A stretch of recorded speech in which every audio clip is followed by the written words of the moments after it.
આજે શું બનાવ બન્યો છે?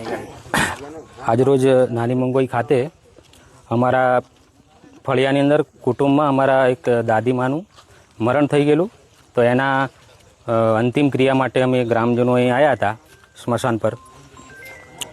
તો તેવામાં અમે આ રેતી ભરેલી ગાડીઓ અમે જતા જોઈ, અને અમે થતાં અમે ગ્રામજનોએ આ બધી ગાડીઓ જોઈ તો કીધું કે આજે આ ગામમાં મરણ થઈ ગયેલું છે તો પણ આ લોકો આ રેતીનું બંધ નથી કરતા.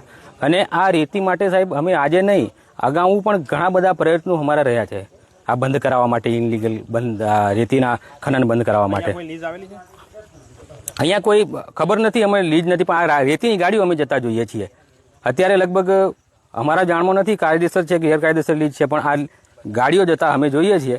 અને આને અટકાવવા માટે અગાઉ અમે તથા અમારા સરપંચશ્રીએ પણ ખૂબ મામલતદારશ્રીને પણ રજૂઆત કરી છે.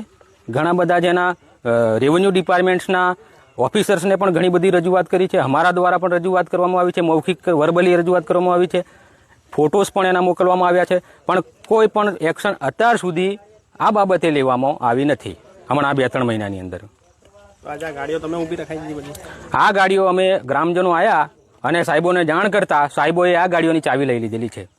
જે મામલતદાર શ્રી કચેરીથી આવ્યા છે એ સાહેબોએ દરેક ગાડીઓની ચાવી લઈ લીધી છે. હવે આ સાહેબો આની આગળ શું કાર્યવાહી કરે છે, આના પર કેટલો દંડ ફટકારે છે. પ્લસ અમારો તો એક જ માંગણી છે કે આ અમારો રસ્તો, આ ગાડીઓ જાય છે તો અમારો રસ્તો બગડી જાય છે. ગઈકાલે અમારા ગામમાં એક એમ્બ્યુલન્સ આવી તો એમ્બ્યુલન્સ આમ દુધિયા ઉપર ફરીને આવી, એટલે ખરેખર અમારે રસ્તાની ખૂબ હાલાકી પડે છે.